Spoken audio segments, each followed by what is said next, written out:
ಆದ್ದರಿಂದ ಈ ರಕ್ತ ನಮ್ಮ ಅಣ್ಣ ಅವರ ಸುವಾಸವನ್ನು ಪಡೆದಿರುತ್ತದೆ. ಹಾಗೆ ಅಣ್ಣ ನೀ ಹೇಳು.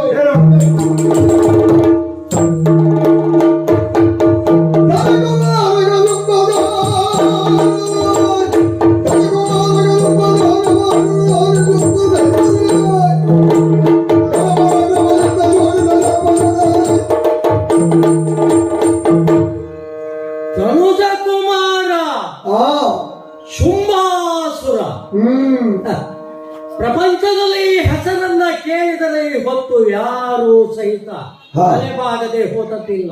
14 ಲೋಕದಲ್ಲಿಯೇ ನಾನೇನು ನನ್ನ ಪರಾಕ್ರಮ ಏನು ಹೇಳುವುದನ್ನ ಕಾಣಿಸ್ತಿದ್ದೇನೆ. ಇದು ನಮ್ಮ ತಾಯಿಯ ಅಪೇಕ್ಷೆಯೂ ಸಹಿತ ಹೌದು. ಕಶ್ಯಪ ಬ್ರಹ್ಮನಿಗೆ 13 ಜನ ಹೆಂಡಂದಿರು. ಅವರಲ್ಲಿ ದ್ವಿತೀಯ ಮಕ್ಕಳಾಗಿರುವಂತವರು ದಾನವರು, ದೈತ್ಯರು. ಧೇನುವಿನ ಮಕ್ಕಳಾಗಿದ್ದಂಥವರು ದಾನವರು. ಹಾಗೆ ಕದ್ದುರುವಿನಲ್ಲಿ ನಾಗಗಳು, ಹೀಗೆ ಅರುಣನಲ್ಲಿ ಗರುಡಾದಿಗಳು ಹುಟ್ಟಿದ್ದಾರೆ. ಹಾಗೆ ಬೇರೆ ಬೇರೆ ರೀತಿಯಾದಂತಹ ಸೃಷ್ಟಿ ಪ್ರಪಂಚದಲ್ಲಿ ಆದಂತಹ ಸಂದರ್ಭದಲ್ಲಿ ಎಲ್ಲ ತಾಯಿಯಂದರಲ್ಲಿಯೂ ಇರುವಂತಹ ಸ್ಪರ್ಧೆ. ತನ್ನ ಮಕ್ಕಳು ಸಹಿತ ಅಭಿವೃದ್ಧಿಯನ್ನು ಹೊಂದಬೇಕು, ಸರಿಯಾದ ಸ್ಥಾನಕ್ಕೆ ಹೋಗಬೇಕು ಅಂತ. ಏನು ಮಾಡೋಣ ದೇವತೆಗಳು ನಮ್ಮ ಮಲತಾಯಿಯ ಮಕ್ಕಳು, ಅತಿಥಿಯ ಮಕ್ಕಳು. ಅವರೆಲ್ಲರಿಗೂ ಸಹಿತ ಸ್ವರ್ಗದ ಆಧಿಪತ್ಯ. ದಾನವರು, ರಾಕ್ಷಸರು, ಅಸುರರೆಲ್ಲರಿಗೂ ಸಹಿತ ಅವರು ಬಿಟ್ಟಿರುವಂತಹ ಸ್ಥಳ. ಹಾಗಾದರೆ ಈ ಸ್ಥಾನಕ್ಕೆ ನಾವೇಕೆ ಅರ್ಹರಲ್ಲ? ಇದು ಮೂಲತಃ ಹುಟ್ಟಿರುವಂತಹ ಪ್ರಶ್ನೆ. ಮೊನ್ನೆ ಆಗಿ ಹೋಯಿತಲ್ಲ, ನಮ್ಮವನೇ ಆಗಿರುವಂತಹ ಮಹಿಷಾಸುರ ದೇವಲೋಕದ ಗದ್ದುಗೆಯನ್ನು ಸೆಳೆದು ನಿಂತಹ ಸಂದರ್ಭದಲ್ಲಿ ಕುತಂತ್ರದಿಂದ ಯಾರನ್ನೋ ಸೃಷ್ಟಿಸಿಕೊಂಡು ಅವಳ ಮೂಲಕವಾಗಿ ಅವನ ದೌರ್ಬಲ್ಯ ಎಲ್ಲಿದೆ ಎನ್ನುವುದನ್ನು ನೋಡಿ ಅವನನ್ನ ವಧಿಸಿದ್ದಾನೆ. ಆವಾಗ ನಮ್ಮವರೆಲ್ಲ ಚದುರಿ ಹೋದರು. ಅದೇ ಸಂದರ್ಭದಲ್ಲಿ ನನ್ನ ತಾಯಿ ಏನು ಬಹಳ ದುಃಖಿತರಾಗಿ ನನ್ನನ್ನು ಹುಟ್ಟಿಸಿಕೊಂಡಿರುವಂತಹದ್ದು. ಅವಳ ಅಪೇಕ್ಷೆ ಏನು? ಹುಟ್ಟುವಿಕೆಯಲ್ಲಿಯೇ ದೇವತೆಗಳನ್ನು ಬಗ್ಗು ಬಡಿಯಬೇಕು, ಅಸುರರು ಸಹಿತ ಈ ಪ್ರಪಂಚದಲ್ಲಿ ಸ್ಥಾಯಿ ಆಗಬೇಕು ಎನ್ನುವಂತಹದ್ದೇ ಉದ್ದೇಶ. ಆ ನೆಲೆಯಲ್ಲಿ ಹುಟ್ಟಿ ಬೆಳೆದಂತಹ ನಾನು ಕಾಯೋನ್ನತಿ ವಿದ್ಯೋನ್ನತಿಯನ್ನು ಹೊಂದಿದಂತಹ ಸಂದರ್ಭದಲ್ಲಿ ಕೇವಲ ದೈತ್ಯ ಶಕ್ತಿ ಒಂದೇ ಸಾಲದು, ಅಥವಾ ತಂದೆಯಾಗಿರುವಂತಹ ಕಶ್ಯಪನಿಂದ ಬಂದಿರುವ ಯೋಗ ಶಕ್ತಿ ಒಂದೇ ಸಾಲದು. ಇದರೊಟ್ಟಿಗೆ ವರಬಲವೂ ಬೇಕು ಅನ್ನುವಂತಹ ಉದ್ದೇಶದಿಂದ ನಾನು ಮತ್ತು ನನ್ನ ಸಹೋದರನಾಗಿರುವ ನಿಶುಂಭ ಏನ್ ಮಾಡಿದ್ವಿ?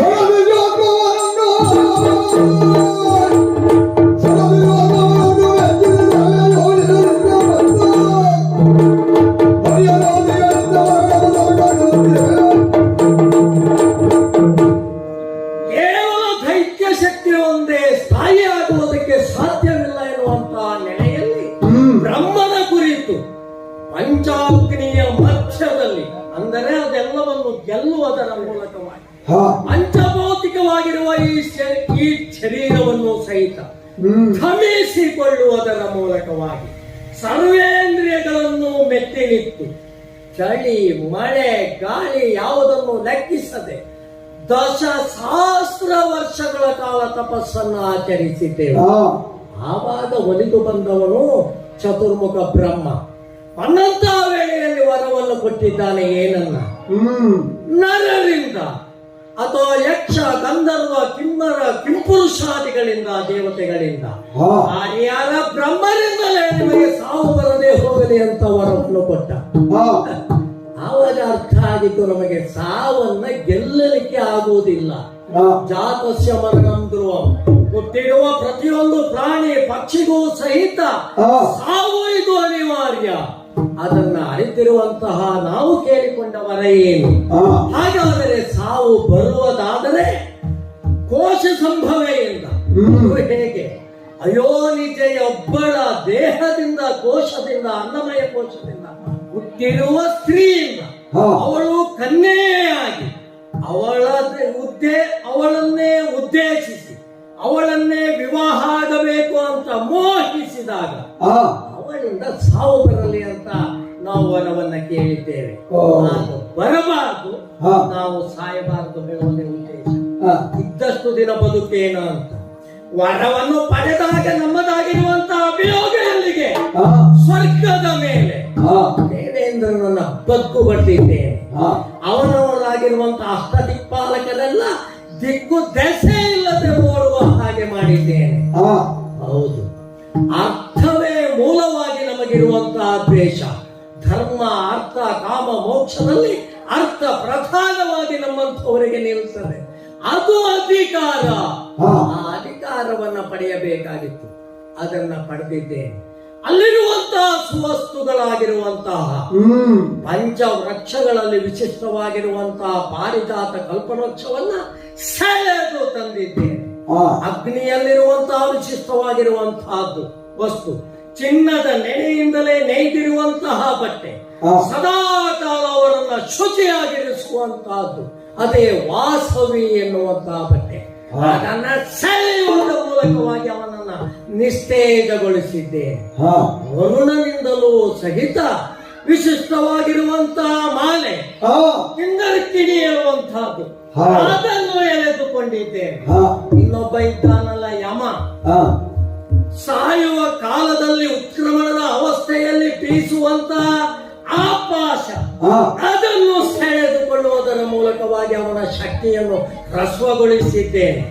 ವರುಣನಿಂದ ಆಯಿತು, ವಾಯುವಿನಿಂದ ಆಯಿತು, ಅಗ್ನಿಯಿಂದ ಆಯಿತು, ಕುಬೇರನಿಂದ ಅವನಲ್ಲಿರುವಂತಹ ನವ ದ್ರವ್ಯಗಳು, ನವರತ್ನಗಳು, ಅದೇ ಪದ್ಮ, ಮಹಾಪದ್ಮ, ಶಂಖ, ಕಚ್ಚಪ ಮುಂತಾದವುಗಳು.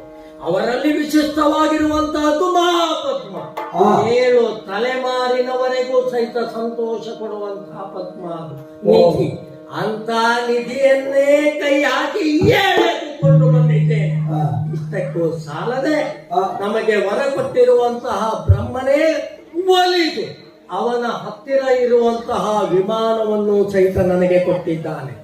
ಈ ಎಲ್ಲವನ್ನೂ ಸೇರಿಕೊಂಡು ಅಲ್ಲಿ ಕೆಲವು ದಿನ ತಂಗಿದಾಗ ನನಗೆ ಅರ್ಥವಾಗಿದ್ದು, ಇದು ಏನೂ ಅಲ್ಲ, ನಿತ್ಯ ನೂತನವಾಗಿರುವಂತಹ ಭೂಲೋಕವೇ ಸ್ವರ್ಗಕ್ಕಿಂತ ಮಿಗಿಲಾಗಿರುವಂತಹದ್ದು. ಇದು ಎತ್ತಿದ್ದರೂ ಹಳಸಿದ ಅನ್ನವೇ. ನೋಡಿದ್ದನ್ನೇ ನೋಡಬೇಕು, ಕಂಡದ್ದನ್ನೇ ಕಾಣಬೇಕು, ಅನುಭೋಗಿಸಿದ್ದನ್ನೇ ಅನುಭೋಗಿಸಬೇಕು. ನಿತ್ಯ ನೂತನವಾಗಿರುವಂತಹ ಸ್ವರ್ಗಕ್ಕಿಂತ ಇದೆ, ಭೂಲೋಕಕ್ಕಿಂತ ಇದು ವಿಶೇಷ ಏನೂ ಅಲ್ಲ. ಹಾಗಾಗಿ ಅಲ್ಲಿ ಪ್ರತಿನಿಧಿಯನ್ನ ನೇಮಿಸಿದ್ದೇನೆ. ನಮ್ಮ ಉದ್ದೇಶ ಅಲ್ಲಿಯೇ ಉಳಿದು ಆಡಳಿತವನ್ನು ಕೊಡಬೇಕು ಅಂತ ಅಲ್ಲ, ಆಸೆ ಇದ್ದವರಲ್ಲ ನಾವು. ಅದಕ್ಕಾಗಿ ಅಲ್ಲಿಂದ ಬಂದು ಇಲ್ಲಿ ನೆಲೆ ನಿಂತಿದ್ದೇನೆ. ನಮ್ಮವರು ಅನುಚಾನವಾಗಿ ಆಡಿಕೊಂಡು ಬಂದಿರುವಂತಹ ಪ್ರದೇಶ ಇದು ಶೋಣಿತಾಪುರ. ಹೌದು, ಈ ನಮ್ಮವನಾಗಿರುವಂತಹ ಮಹಿಷನು ಸತ್ತ ಮೇಲೆ ನಮ್ಮವರಾಗಿರುವಂತಹ ದಾನವರು, ನಮ್ಮವರೇ ಆಗಿರುವಂತಹ ದೈತ್ಯರು, ನಮ್ಮವರೇ ಆಗಿರುವ ಅಸುರರು, ಕೆಲವರು ಪಾತಾಳದಲ್ಲಿ, ಇನ್ನು ಹಲವರು ರಸಾತಳದಲ್ಲಿ, ಮತ್ತೆ ಹಲವರು ಗಿರಿ ಕಂದರಗಳಲ್ಲಿ, ಗುಡ್ಡೆಗಳಲ್ಲಿ ಅಡಗಿಕೊಂಡು ಜೀವನವನ್ನು ಸಾಗಿಸ್ತಾ ಇದ್ದರು. ಅವರಿಗೆಲ್ಲರಿಗೂ ಏಕಛತ್ರದ ಅಡಿಯಲ್ಲಿ ಆಡಳಿತವನ್ನು ಕೊಡಬೇಕು ಅನ್ನುವಂತಹ ಉದ್ದೇಶದಿಂದ ಶೋಣಿತಾಪುರವನ್ನೇ ಕೇಂದ್ರವಾಗಿರಿಸಿಕೊಂಡು ಆಡಳಿತವನ್ನು ಕೊಡ್ತಾ ಇದ್ದೇನೆ. ಎಂದಿನಂತೆ ಸಭೆಯನ್ನು ಸೇರಿದ್ದೇನೆ. ಯಾರದಲ್ಲಿ ಬರ್ತಾ ಇರುವಂತವರು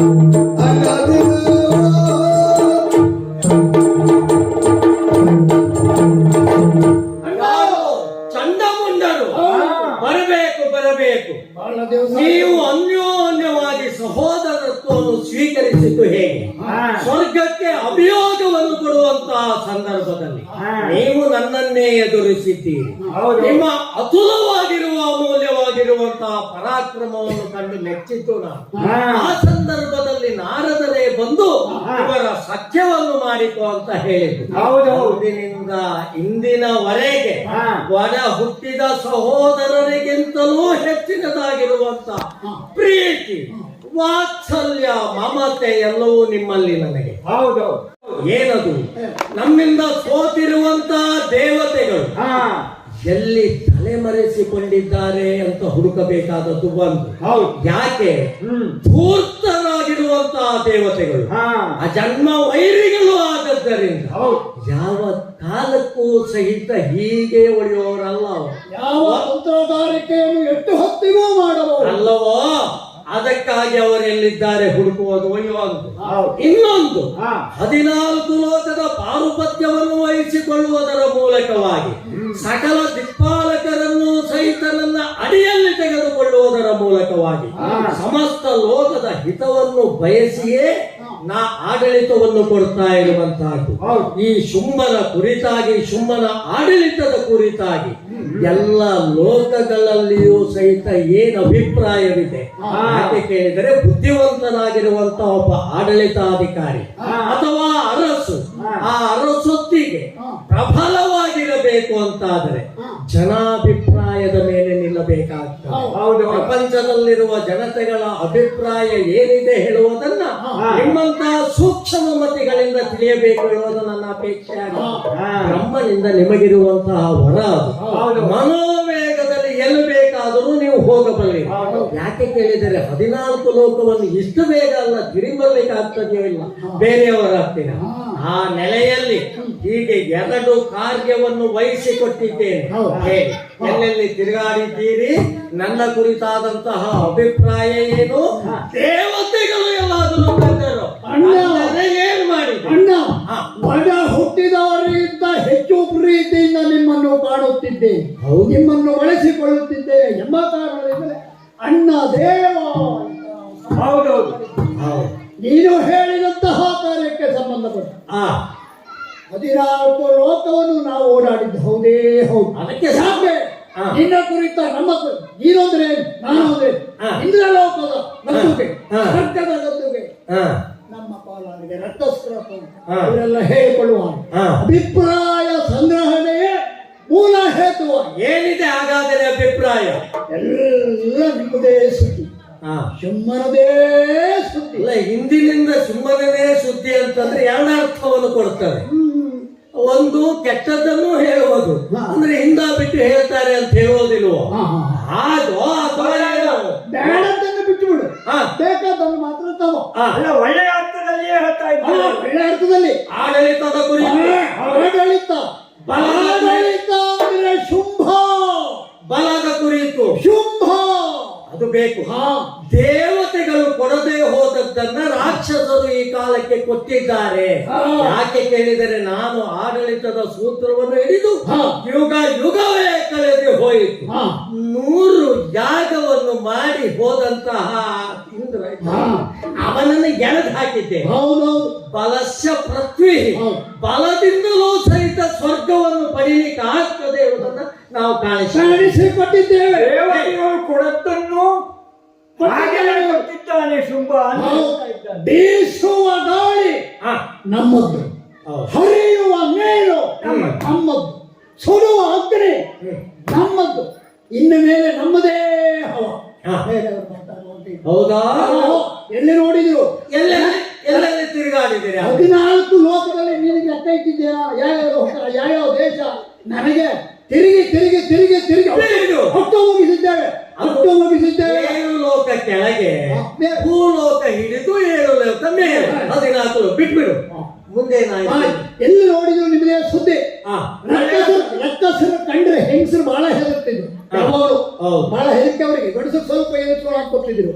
ಈಗ ಈ ಆಡಳಿತದ ಕುರಿತಾಗಿ ನಮಗೆ ಸ್ವೇಚ್ಛೆಯಾಗಿ ವ್ಯವಹರಿಸುವುದಕ್ಕೆ, ಓಡಾಡುವುದಕ್ಕೆ ಎಲ್ಲ ವ್ಯವಸ್ಥೆ ಮಾಡಿಕೊಟ್ಟಿದ್ದಾನೆ.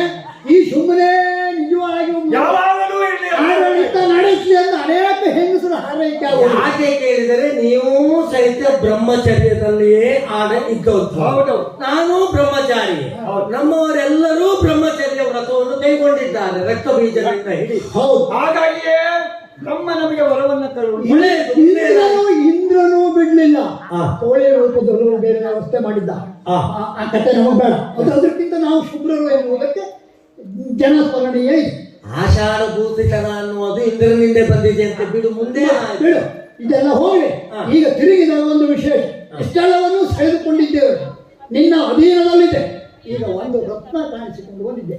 ರತ್ನ? ಹೌದು, ಒಂದು ರತ್ನ ಕಾಣಿಸಿ ಕುಬೇರನಿಂದ ನವರತ್ನವನ್ನೇ ಅಪಹರಿಸಿರುವಂತಹ ಒಂದು ಉಳ್ಕೊಂಡಿದೆ. ಯಾವುದು? ದುರ್ಯೋಧನ.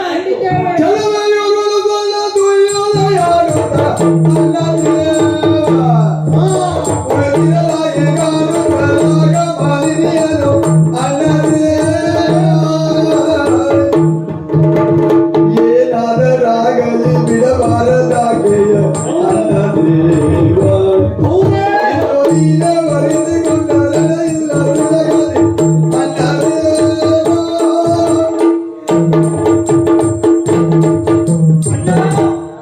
ಊರೆಲ್ಲ ತಿರುಗಿ ತಿರುಗಿ ತಿರುಗಿ ತಿರುಗಿ ಬೇಟೆ ಆಡಿ ಆಡಿ ಆಡಿ ಆಡಿ ಆಡಿ ಆಡಿ ಆಡಿ ಬೇಸತ್ತು ಒಂದು ಕಡೆ ತಂಗಿದ್ವಿ.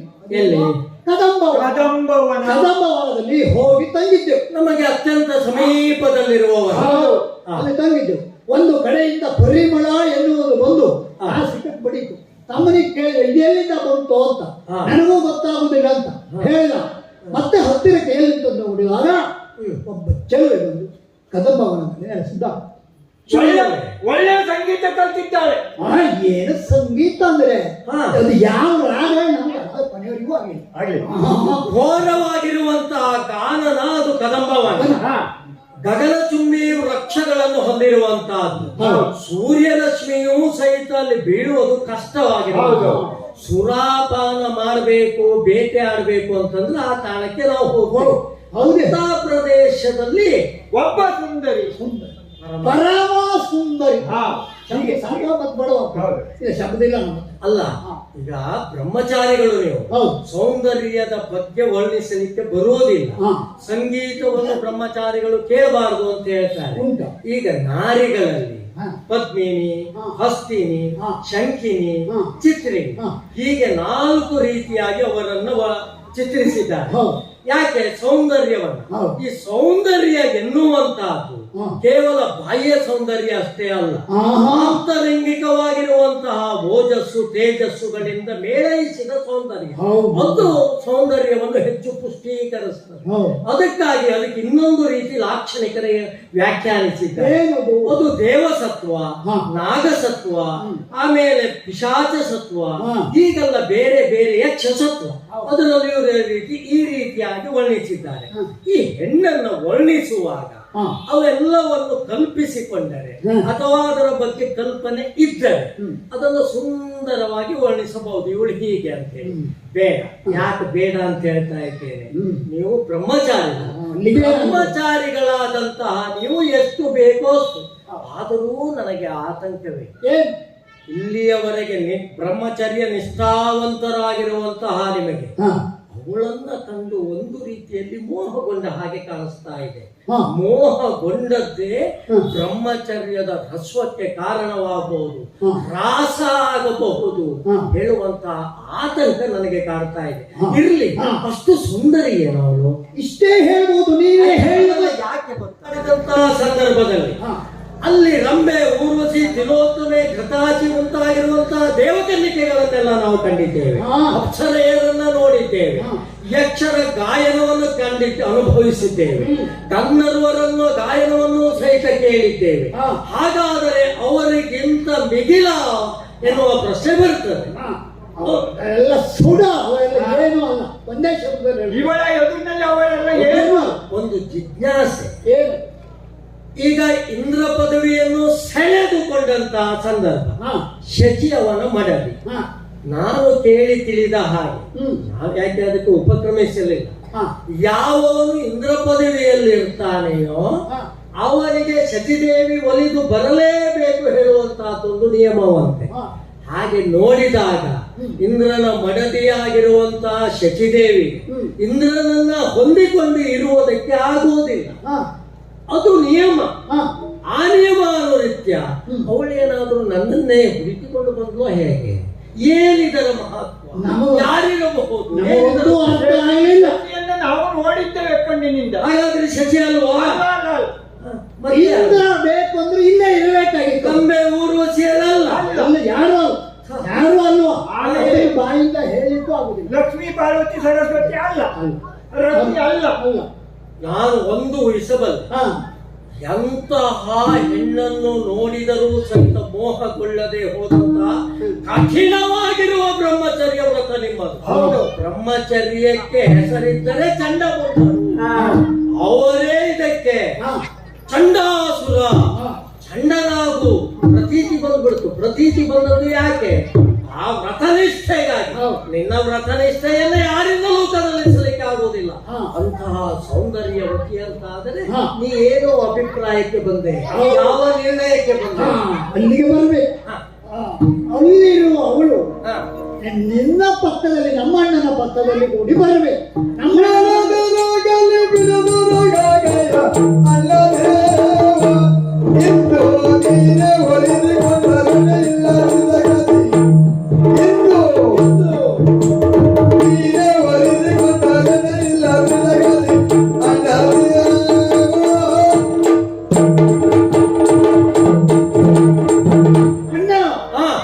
ಏನಾದ್ರೂ ಆಗಲಿ, ಏನೇ ಹೋದ್ರು ಹೋಗಿ, ನೀನು ಅವಳನ್ನು ಹೊರಸಿ ತರಬೇಕು. ನಿನ್ನ ಪಕ್ಕದಲ್ಲಿ ಅವಳು ಕುಳಿತುಕೊಂಡದ್ದನ್ನು ನಾವು ನೋಡಬೇಕು.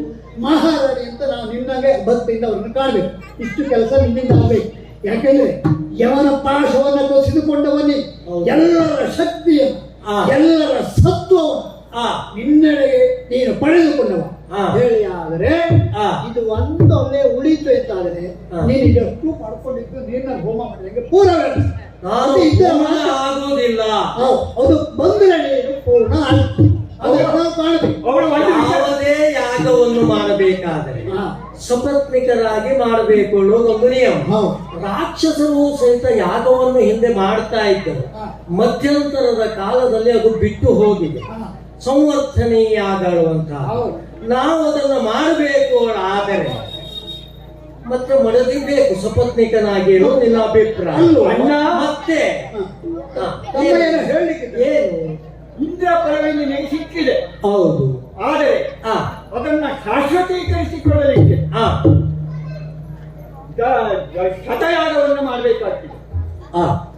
ಆತ ಶತಯಾಗವನ್ನು ಮಾಡಿದ್ದಕ್ಕೆ ಇದು ಅದು ನಮಗೆ ವಹಿಸುವುದಿಲ್ಲ. ಅಲ್ಲ, ನಮ್ಮ ಯಾಕೆ ಗೊತ್ತು? ವಿಧಿ ಮತ್ತು ನಿಷೇಧ. ವಿಧಿಯ ಮೂಲಕವಾಗಿ ಆ ಮಾರ್ಗದಲ್ಲಿ ಹೋಗಿ ಇಂದ್ರ ಪದವಿಯನ್ನು ಪಡೆಯುವುದು ಒಂದು ಮಾರ್ಗ. 100 ಅಶ್ವಮೇಧವನ್ನು ಯಾಗ ಮಾಡಿ ಬ್ರಹ್ಮ ವಿಷ್ಣು ಮಹೇಶ್ವರರ ಅನುಗ್ರಹಕ್ಕೆ ಒಳಗಾಗಿ ಇಂದ್ರ ಪದವಿ. ನಮ್ಮದು ಮಾರ್ಗ ಬೇರೆ, ನಿಷೇಧ ಮಾರ್ಗ. ಈಗ ನಾ ಹೇಳುದು ಹಾಗಲ್ಲ, ವಿಚಾರ ಮಾಡಬೇಕು ನಾವು. ಅದು ಒಳಿಬೇಕು. ಇಂದ್ರ ಪದವಿಯನ್ನು ಉಳಿಸಿಕೊಳ್ಳಬೇಕು ಆದ್ರೆ ಶತಯಾಗವನ್ನು ಮಾಡಬೇಕು. ಮತ್ತೆ ಶಿಬಿಕಾರವನ್ನು ಆಗ್ಬೇಕು. ಶತಯಾಗ ಮಾಡಬೇಕಿದ್ರೆ ಸಪತ್ನಿಕನಾಗಿ ಮಾಡಬೇಕು. ಆಗ ಬ್ರಹ್ಮಚಾರಿಯಾದ ನೀನು ಮದುವೆ ಆಗ್ಬೇಕು. ಯಾಗಕ್ಕೆ ಯೋಗ್ಯನಾಗುವುದಿಲ್ಲ. ಹೌದು. ಹಾಗಾಗಿ ಮದುವೆ ಆಗುವುದಾದ್ರೆ ನಾವು ಯಾರನ್ನ ಪೂರ್ಣವಾಗಿ ಆಶ್ರಯವಾಗಿರುವಂತಹ ಧರ್ಮವನ್ನು ಆಚರಣೆ ಮಾಡದೆ ಹೋದರು ಕಶ್ಯಪನ ಮಕ್ಕಳೇ ಆದದ್ದರಿಂದ ನಮಗೇನು ಬೇಕು ಅದನ್ನು ಮಾಡ್ತೇವೆ. ನಾವೇನು ಸಂಧ್ಯಾವಂದನೆಯನ್ನು ಬಿಟ್ಟಿದ್ದೇವೆ. ಈಶ್ವರನ ಕುರಿತಾಗಿರುವಂತಹ ಪೂಜೆ ಪುನಸ್ಕಾರಗಳನ್ನು ಬಿಟ್ಟದ್ದಿದೆಯೋ ಸಿಕ್ತಿತ್ತು. ಮತ್ತೆ ಹಾಗಿಟ್ಟ ಮೇಲೆ ನಮಗೇನು ಬೇಕು ಅದನ್ನೆಲ್ಲ ಆಚರಿಸಿಕೊಂಡು ಬಂದಿದ್ದೇವೆ. ಸೌತಾವರಣಿ ಎನ್ನುವಂತಹ ಯಾಗ ನಮಗಾಗಿಯೇ ಇರುವಂತಹ ಯಾಗ. ಆ ಸೌತಾವರಣಿ ಯಾಗವನ್ನು ಮಾಡಬೇಕಾದ್ರೆ ಸಪತ್ನಿಕನಾಗಿ ಇರಬೇಕು. ಅದಕ್ಕೆ ಅಲ್ಲ, ನಾವು ಕೆಲಸ ಮಾಡ್ತೇವೆ. ನಾನು ಇಲ್ಲಿಯವರೆಗೆ ಬ್ರಹ್ಮಚಾರಿ ಆಗಿದ್ದೇನೆ, ನೀವು ಬ್ರಹ್ಮಚಾರಿ. ಸ್ವಲ್ಪ ಆಲೋಚನೆ ಮಾಡಲು ನೀವು ಬಹಳ ಮದುವೆ ಆಗುವವರಿಗೆ ಎಲ್ಲರೂ ಬ್ರಹ್ಮಚಾರಿಗಳೇ. ಈಗ ಅಲ್ಲ, ಅರ್ಹತೆ ಇರುವುದೇ ಬ್ರಹ್ಮಚಾರಿಗಳಿಗೆ. ಈಗ ಇಷ್ಟೆಲ್ಲ ನೀವು ಸೆಳೆದುಕೊಂಡಲ್ಲಿ ಇಷ್ಟೆಲ್ಲವನ್ನು ನಿನ್ನ ಬಳಿಯಲ್ಲಿ ಇಟ್ಟುಕೊಂಡಲ್ಲಿ ಹಾ. ಈಗ ಒಂದೊಂದು ರತ್ನ ಅನರ್ಘವಾದ ರತ್ನವೇ ಸರಿ ಅಣ್ಣ. ಏನಾಗಲಾಗಲಿ ಏನೇ ಅಣ್ಣ. ಹೋದ್ರು ಹೋಗಿ ಹಾ. ಅವಳನ್ನು ಕರೆತರಬೇಕು. ಅಣ್ಣ ಮತ್ತೊಂದು ಹೇಳ್ತಾಳೆ ಅವಳು. ಏನು? ಅವಳ ಹತ್ರ ಕೇಳಿ ಆಯ್ತು. ಹಾ. ನನ್ನ ಅಣ್ಣನ ನೀವು ಅದನ್ನು ಪ್ರಯತ್ನ ಮಾಡಿದ್ದೀರಿ. ಬಿಡ್ಲಿಲ್ಲ ಆಯ್ತು. ಹಾ. ಆಗ ಅವಳು ಹೇಳಿದ್ರು ಏನು? ಅವಳನ್ನ ಯುದ್ಧದಲ್ಲಿ ಗೆಲ್ಲಬೇಕು. ಕತ್ತಿ ಕಾಳಗದಲ್ಲಿ ತನ್ನನ್ನು ಯಾರು ಜಯಿಸ್ತಾರೆ ಒಂದು ಅಬಲಾಮಣಿ ಹಾ. ಶುಂಭನನ್ನು ಮದುವೆಯಾಗು ಅಂತ ಹೇಳಿದಾಗ ಹಾ. ಮಂಥಾವಾನ ಯಾರಿಗೆ? ಶುಂಭನಿಗೆ.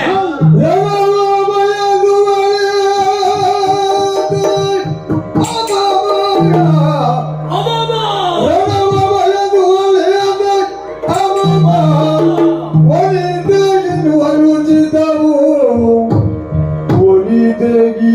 ಅನುಚಿತವ ಸಾವನ ಮನವ ವರದುವರನು ಸುಗ್ರೀವನನ್ನ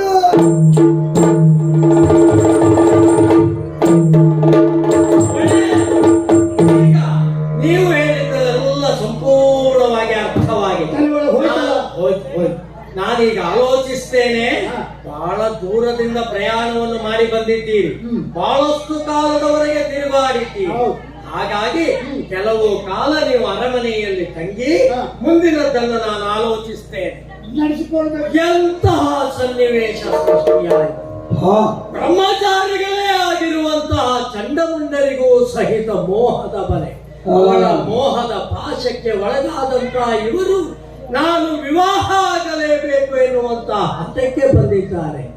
ಒಟ್ಟಿಗೆ ಏನಾದರಾಗಲಿ ಏನೇ ಹೋದರೆ ಹೋಗಲಿ ಅವಳನ್ನು ಮದುವೆಯಾದಾಗ ಸಾರ್ಥಕ ಹೇಳುವುದಕ್ಕೆ ಧರ್ಮ ಅರ್ಥ ಕಾಮ ಮೋಕ್ಷ ಈ ಸಾರ್ಥಕ ಎನ್ನುವಂತಹದ್ದು ಆಗುವುದಿದ್ದರೆ ಮೋಕ್ಷದಲ್ಲಿ. ಹಾಗಾದರೆ ಇವರು ಯಾವ ಅರ್ಥದಲ್ಲಿ ಹೇಳಿದರೂ ನಮಗೆ ಅರ್ಥ ಆಗುವುದಿಲ್ಲ. ಹಾಗಾದರೆ ಯಾವುದೇ ಆಗಲಿ ಅದು ಕರ್ಮದಲ್ಲಿ ಸಾರ್ಥಕವಾಗಲಿ, ಕಾಮದಲ್ಲೇ ಆಗಲಿ, ಅರ್ಥದಲ್ಲಾಗಲಿ, ಇಲ್ಲ ಮೋಕ್ಷದಲ್ಲಾಗಲಿ ಅವಳನ್ನು ಹೊಂದಿಯೇ ತೀರಬೇಕು ಹೇಳುವಂತಹ ಒಂದು ಮನೋಭಾವಕ್ಕೆ ಬಂದಿದ್ದೇನೆ. ಇವಳಿಗೆ ಗಪ್ಪ ಈ ಬುದ್ಧಿ. ಶುಂಭಾಸುರನ ಕುರಿತು ಕೇಳದೆ ಹೋದಂತವರಿಲ್ಲ. ಪ್ರಚಂಡನಾಗಿರುವಂತಹ ವರಬಲಾನ್ವಿತನಾಗಿರುವಂತಹ 14 ಲೋಕವನ್ನೇ ಗಡಗಡಗೊಳಿಸಿದಂತಹ ಘನ ಪರಾಕ್ರಮಿಗಳಾಗಿರುವ ಶುಂಭನು ಅವನಲ್ಲಿ ಪಂಥಾವಾನ ತನ್ನನ್ನು ಗೆದ್ದರೆ ಮಾತ್ರ ಅಲ್ಲ, ತನ್ನದಾಗಿರುವಂತಹ ಗರ್ವವನ್ನು ಮುರಿದರೆ ಮಾತ್ರ ಅಲ್ಲ, ನನಗೆ ಸಮವಾಗಿ ಬಂದು ಮೂರು ರೀತಿಯ ಪಂಥವನ್ನು ಒಡ್ಡಿದ್ದಾಳಂತೆ. ಪಂಥವನ್ನು ಸ್ವೀಕರಿಸಲೇಬೇಕಾದದ್ದು ಶುಂಭನ ಜಾಯಮಾನ. ಆದರೆ ಹೇಗೆ ಅವಳು ಹೇಳ್ತಾಳೆ ಅಂತ ಪ್ರಾಜ್ಞರಾಗಿರುವಂತಹ ಲೋಕಾನುಭವವಿರುವಂತಹ ನಮ್ಮಂಥವರು ಒಮ್ಮೆಲೆ ಕತ್ತೆಯನ್ನು ಹಿಡಿಯುವುದಲ್ಲ. ಅದಕ್ಕಾಗಿ ಸಂಧಿಗಾಗಿ ಆಲೋಚಿಸಬೇಕಾಗಿದೆ. ಯಾರಲ್ಲಿ ಸುಗ್ರೀವನಿಗೆ ಬರ ಹೇಳಿದ್ದಾರೆ, ಒಡೆಯರು ವಂದಿಸಿಕೊಂಡಿದ್ದೇನೆ. ಎದ್ದೇಳು ಸುಗ್ರೀವ, ಇವತ್ತು ನಿನ್ನನ್ನ ಬರ ಹೇಳಲಿಕ್ಕೆ ಕಾರಣ ಇದೆ, ಕೇಳಯ್ಯ.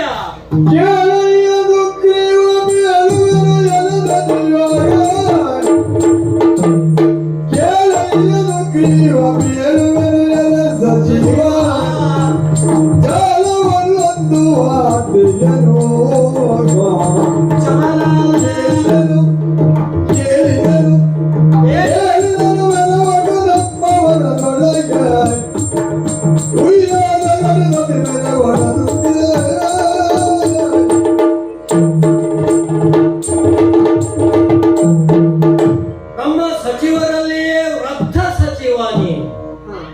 ಬರೀ ವೃದ್ಧ ಎನ್ನುವುದನ್ನು ವಯಸ್ಸಿನಿಂದ ಅಳೆಯುವುದಲ್ಲ, ಜ್ಞಾನ ವೃದ್ಧನು ಹೌದು ನೀನು. ಶುಂಭನ ಪ್ರತಿಯೊಂದು ಕಾರ್ಯಾಚರಣೆಗಳಲ್ಲಿಯೂ ಸಹಿತ, ಅಡಿ ಇಡುವಲ್ಲಿಯೂ ಸಹಿತ ಸರಿಯಾದ ಸಲಹೆ ಸೂಚನೆಯನ್ನು ಕೊಡುತ್ತಾ ಈ ರೀತಿಯಾಗಿರುವಂತಹ ಸಾಮ್ರಾಜ್ಯವನ್ನು ಕಟ್ಟುವುದಕ್ಕೆ ಅಡಿಪಾಯನು ನೀನೇ ಆಗಿದ್ದೀಯ. ಓ ಸುಗ್ರೀವ, ಇಂದಿನ ವಿಶೇಷವಾದ ವಾರ್ತೆಯನ್ನು ಕೇಳಬೇಕು. ನಮ್ಮ ವಿರೋಧಿಗಳಾಗಿರುವಂತಹ ದೇವತೆಗಳ ನೆಲೆಯಲ್ಲಿ ಇರುವುದನ್ನು ತಿಳಿದುಕೊಂಡು ಬರುವುದಕ್ಕೆ ಚಂಡಮುಂಡನನ್ನ ಕಳುಹಿತು. ವಿಶಿಷ್ಟವಾಗಿರುವಂತಹ ವರ್ತಮಾನವನ್ನು ಈಗ ಅವರು ತಂದು ಒಪ್ಪಿಸಿದ್ದಾರೆ. ಓಹೋ. ಹತ್ತಿರದಲ್ಲಿರುವ ತುಯಿನಾದ್ರಿ ಸದಾಕಾಲ ಹಿಮಾಚ್ಛಾದಿತವಾಗಿರುವಂತಹ ಪ್ರದೇಶ, ಅದರ ತಪ್ಪಲಿನಲ್ಲಿರುವಂತಹದ್ದು ಕದಂಬವ. ಆವ ಕಾಲಕ್ಕೆ ನಾವೆಲ್ಲರೂ ಹೋಗಿ ಸಂತೋಷ ಪಡುವಂತಹ ಪ್ರದೇಶ ಅದು. ಆ ಪ್ರದೇಶದಲ್ಲವಳು ಹೆಣ್ಣು ಬಂದಿದ್ದಾಳಂತೆ. ಓಹೋ. ಹೆಣ್ಣೆಂದರೆ ಇದು ಚಾಲ ಹಾ. ಸುಮ್ಮನೆ ಒಂದು ಒಳ್ಳಿಸಿ ಹೇಳುವಂತಹ ಕೃತ್ರಿಮದ ಮಾತು ಸಹಿತ ಅಲ್ಲ. ಪ್ರತ್ಯಕ್ಷವಾಗಿ ಕಂಡು ಮಾತನಾಡಿಸಿ ಬಂದಂಥವರು ಅವಳು. ಲೋಕಮೋಹಿತಳಾಗಿದ್ದಾಳಂತೆ. ಒಂದೇ ಶಬ್ದ ಸಾಕು, ಈ ಪ್ರಪಂಚವನ್ನೇ ತನ್ನ ಮೋಹದ ಬಲೆಯಲ್ಲಿ ಕೆಡವಬಲ್ಲಂತಹ ಆ ಸೌಂದರ್ಯದ ಖಣಿ, ಓಜಸ್ಸು ತೇಜಸ್ಸಿನಿಂದ ಕೂಡಿರುವಂತಹವಳು. ಹೆಣ್ಣಿನಲ್ಲಿ ಇರುವಂತಹ ಎಲ್ಲ ರೀತಿಯ ಸೌಂದರ್ಯಗಳು ಎಲ್ಲವನ್ನು ಮೇಳೈಸಿಕೊಂಡಿರುವಂಥವಳು ಅವಳು. ಮದುವೆಯಾದರೆ ಅಣ್ಣ ನೀನು ಅವಳನ್ನೇ ಮದುವೆಯಾಗಬೇಕು. ಆ ಮೂಲಕವಾದ ಸುಖ ಸಂಸಾರವನ್ನು ಹೂಡಿ ಒಂದು ಅದ್ಭುತವಾಗಿರುವಂತಹ ಆಡಳಿತವನ್ನು ನೀ ಕೊಟ್ಟಾಗ ಅದು ಪರಿಪೂರ್ಣ ಅಂತ ನನಗೆ ಅವರು ಹೇಳಿದರು. ಅವರ ಸಲಹೆಯನ್ನು ನಾನು ಪ್ರೀತಿಯಿಂದ ಸ್ವೀಕರಿಸಿದ್ದೇನೆ. ಯಾಕೆ ಕೇಳಿದರೆ ಬ್ರಹ್ಮಚರ್ಯ ನಿಷ್ಠರಾಗಿರುವಂತಹ ಅವರು ಏನಾದರೂ ಮಾತನಾಡುವಂಥವರೇ ಅಲ್ಲ. ಅತ್ಯಂತ ಪ್ರಾಜ್ಞರು, ವರಬಲಾನ್ವಿತರು ಹೌದು. ಹಾಗಾಗಿ ಪ್ರೀತಿಯಿಂದ ಅವರ ಮಾತನ್ನು ಹಾಗೂ ಅವರ ಸಲಹೆಯನ್ನು ಸ್ವೀಕರಿಸಿದ್ದೇನೆ. ಆದರೆ ಒಂದು ಮಾತು, ಅವಳು ತನ್ನನ್ನು ಗೆದ್ದವರಿಗೆ ನಾನು ಮದುವೆ ಆಗ್ತೇನೆ ಅಂತ ಪಂಥಾವಾನವನ್ನು ಮಾಡಿದ್ದಾಳಂತೆ, ಪ್ರತಿಜ್ಞೆಯನ್ನು. ಆದರೆ ತಿಳಿದಂತಹ ನಾವುಗಳೆಲ್ಲ ಹೆಣ್ಣಿನ ಮೇಲೆ ಕೈ ಮಾಡುವುದು, ಅದರಲ್ಲಿಯೂ ವಿಶೇಷವಾಗಿ ದೇವತೆಗಳನ್ನೇ ಬಗ್ಗು ಬರೆದಿರುವಂತಹವರು, 14 ಲೋಕವನ್ನೇ ಜವೆಗಳಿಸಿರುವಂತಹ ಈ ಶುಂಭ, ಇಂಥ ಪರಾಕ್ರಮೆ ಒಂದು ಹೆಣ್ಣಿನ ಮೇಲೆ ಕೈ ಮಾಡುವುದು ಯೋಗ್ಯತಾ ವ್ಯಕ್ತಿಗಳು ನಾಳೆ ನನ್ನನ್ನು ಸಹಿತ ದೂಷಿಸಿಯಾರು. ಅದಕ್ಕಾಗಿ ಒಂದು ಕೆಲಸವನ್ನು ಮಾಡಬೇಕು. ಸಂಧಿ ಮೊದಲನೆಯ ಮೆಟ್ಟಿಲು. ಸಂಧಿ ಅಲ್ವಾ, ಭೇದ, ಸಂಗ್ರಾಮ ಇವೆಲ್ಲ ನ್ಯಾಯ ರಾಜನೀತಿಗಳಲ್ಲಿ ಬರುವಂತಹದ್ದು. ಸಂಗ್ರಾಮ ಕೊನೆಯದಾಗಿ ಇರುವಂತಹದ್ದು. ಹಾಗಾಗಿ ಈ ಸಂಧಿಯ ಪ್ರಯೋಗ ಅಂದರೆ ನೀವೊಬ್ಬ ರಾಯಭಾರಿಯಾಗಿ ಹೋಗಬೇಕು. ರಾಯಭಾರಿಯಲ್ಲಿ ಕೆಲವು ಗುಣಧರ್ಮಗಳು ಇರಬೇಕಾಗ್ತದೆ. ಮಿತಭಾಷಿಯಾಗಿರಬೇಕು. ಸಂಬಂಧಪಟ್ಟ ವಿಷಯದಲ್ಲಿ ಪರಿಪೂರ್ಣವಾಗಿರುವಂತಹ ಜ್ಞಾನವನ್ನು ಹೊಂದಿರಬೇಕಾಗ್ತದೆ. ಆ ಮಾತಿನಂತೆಯೇ ಕೃತಿ ಇರಬೇಕಾಗ್ತದೆ. ಹಾಗಾಗಿ ನೈತಿಕವಾಗಿ ಗಟ್ಟಿ ಇರಬೇಕಾಗ್ತದೆ. ಯಾವುದೇ ರೀತಿಯಾಗಿರುವಂತಹ ಪಕ್ಷಪಾತವು ಹೊಂದಿರಬಾರದು. ಆ ನೆಲೆಯಲ್ಲಿ ಇವೆಷ್ಟನ್ನೂ ಗುಣಧರ್ಮವನ್ನು ಹೊಂದಿರುವಂಥವನು ನೀನು. ಹಾಗಾಗಿ ಓ ವೃತ್ತ ಸಚಿವನಾಗಿರುವಂತಹ ಸುಗ್ರೀವನೇ, ಕದಂಬವನದವರೆಗೆ ಹೋಗಿ ಆ ಹೆಣ್ಣೋರ್ವಳನ್ನ ಕಂಡು ಸಂದರ್ಶಿಸಿ ನನ್ನ ಕುರಿತಾಗಿ ಅಲ್ಲಿ ಚಿತ್ರಿಸು. ನನ್ನ ಪರಾಕ್ರಮವೇನು, ನನ್ನ ಗುಣಧರ್ಮಗಳೇನು, 67 ಲಕ್ಷಣಗಳನ್ನು ಒಬ್ಬ ರಾಜ ಹೊಂದಿರಬೇಕಾಗ್ತದೆ ಅಂತ ಹೇಳ್ತಾರೆ. ಅಸುರನಾಗಿರುವಂತಹ ನಾನು ಅದೆಲ್ಲವನ್ನು ಹೊಂದಿದ್ದೇನೆ ಹೇಳುವುದನ್ನು ಅವಳಿಗೆ ವ್ಯಕ್ತಪಡಿಸು. ಇದೆಲ್ಲವನ್ನ ಹೇಳುವುದರ ಮೂಲಕ ಅವಳೇ ಒಲಿದು ಬರುವ ಹಾಗೆ ಮಾಡಿ. ಸಂಗ್ರಾಮ ಯೋಗ್ಯವಲ್ಲ, ಸಂಸಾರವನ್ನು ಹೂಡುವುದಕ್ಕೆ ಮನಸ್ಸು ಮುಖ್ಯ ಹೇಳುವುದನ್ನು ಹೋಗಿ ಹೇಳಿ ಕರ್ತವ್ಯೋ ಆದಷ್ಟು ಬೇಗ ಬಾ, ನಿರೀಕ್ಷೆ ಹಾಗೆ